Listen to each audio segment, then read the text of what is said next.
What's up then, guys? Jordan Talks here, back with another video, and today is my week 6 review. Before we get into the video, if you haven't checked out my previous video, which is my review on the Browns versus the Seahawks, that's a review on that game. Go and check that one out. I'd appreciate that. And if you do enjoy this video, if you could leave a like, that would be much appreciated. And subscribe to the channel. Why not? See what I've got coming up soon. And I'd appreciate the support. So let's start with the London game, shall we? First of all, shout out to the UK fans for making it to that game. Wasn't the closest of games to go and watch, I suppose, but the crowd were in it non-stop till the end. And let's start with Jameis Winston, shall we? Because unfortunately, this guy just fell apart, and I'm pretty sure I mentioned it in the preview that if he can just keep the ball and not turn it over, this team could go places. But unfortunately, that's just him, isn't it? Even when he was coming out of college, that was one of his main flaws from college: turn the ball over, ball security. Even when he's in the pocket, he tends to lose quite a few fumbles. But the amount of turnovers he's had since he's joined the league is just unacceptable. And that guy cannot lead your franchise, can he? And on the other hand, for the Panthers, we got Kyle Allen. He made some nice throws. He just didn't make any mistakes, did he? He just calm, collected, and it's crazy to think that since he's come in, he hasn't lost. I just don't know how Cam Newton gets back in this team, unfortunately. Josh Allen just seems to be doing the right things, not taking wild chances, but he did make some nice downfield throws on the weekend.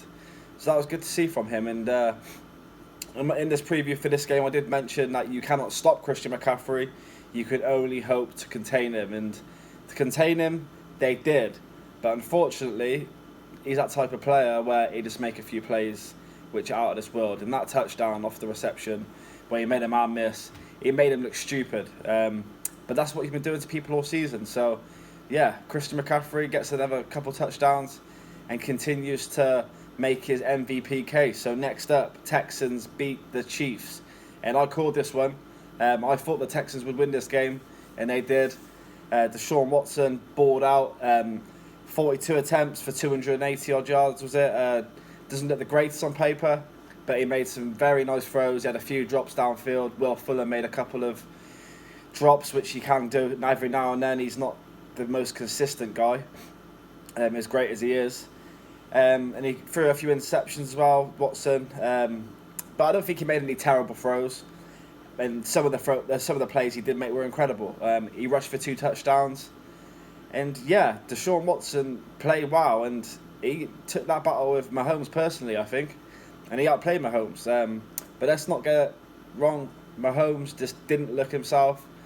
He picked up an ankle injury a couple of weeks ago, and he hasn't looked the same since. What Mahomes will we see in the next game? Let's find out. But when he's not at full strength, this team just do not look the same. And when the offense can't stay on the field, their defense are out there for prolonged periods, and they get made to look the average defense that they are. Below average. Deshaun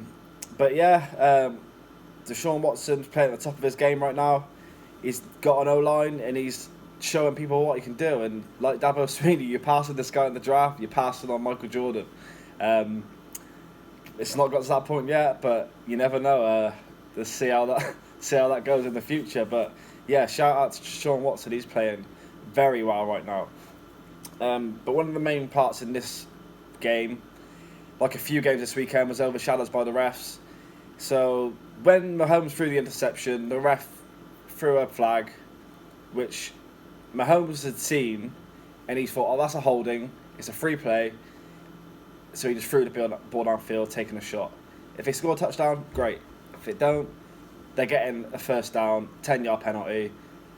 The refs pick it up, say it was, I think they said, I don't know what they said, something like it was a pass interference, but the ball wasn't targeted at him, so it couldn't have been a pass interference towards him. I don't know. Look, Travis Kelce did sell it a bit, but let's not get it wrong. That was a holding.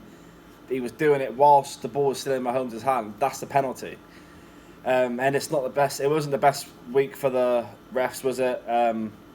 So that's going to bring us into last night's game, the Lions versus the Packers, and wow.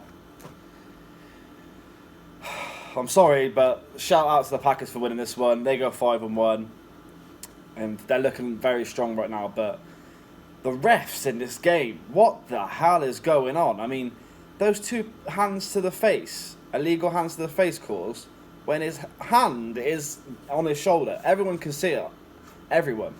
The commentator, is it Booger McFarland? He was calling the refs out. I think he's a former defensive player as well, so he's going to hate that even more.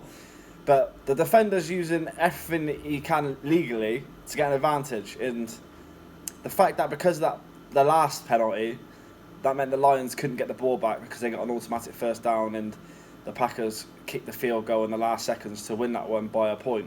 But you got to feel sorry for the Lions in this situation. I actually thought they'd win this game, and would they have scored if they got the ball back? I don't know. But we're never going to be able to find out because the referees made a stupid call, and it wasn't the first one of the night, and it wasn't the first one of the weekend by the whole officiating crew across the league.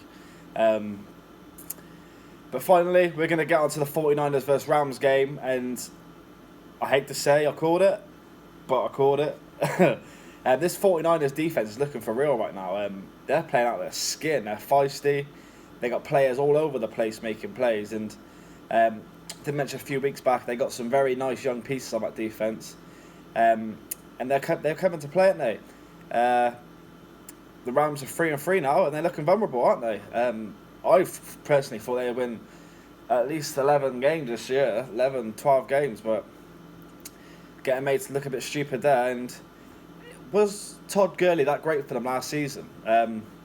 Obviously, it's been well documented his health problems, staying healthy and staying on the field. But last year, when he was at his best, the Rams just looked unplayable.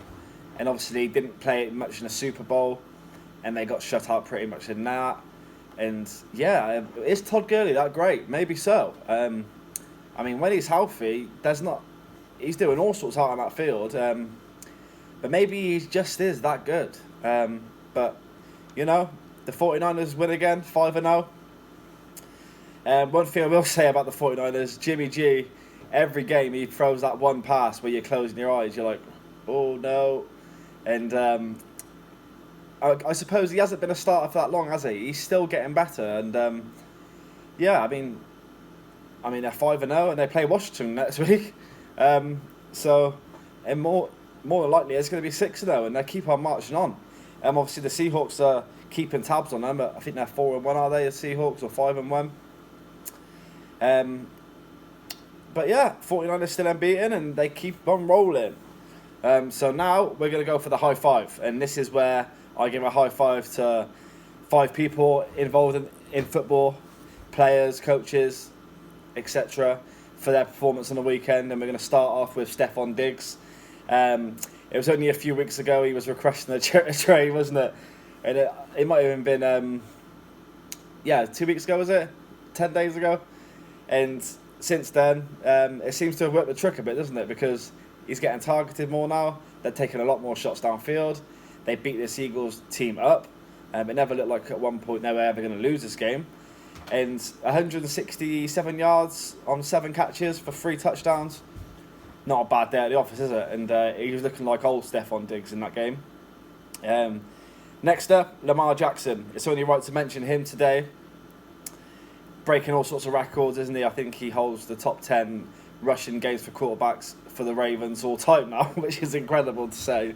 But yeah, he had 230-odd yards in the air and 150 yards on the ground. And when he runs the ball like that, it's very hard for a defense to what they're going to pick their poison doing. I mean, they're going to sell out on the run, or they're going to drop in coverage. But let's be real, he's playing against a Bengals defense who aren't the greatest, but still, to put those sorts of numbers up is an amazing achievement. So shout out to Lamar Jackson. Next up, Carlos Hyde. High five for him. Nothing special, I suppose, about his performance on the weekend. 100 yards and a touchdown. But what I loved about him is he's getting in the camera, telling everyone that they can't stop him. their Chiefs can't do nothing with him. I love that in a player when he's telling everyone at home what he's feeling out there, and to be fair, the Chiefs just couldn't do anything, could they?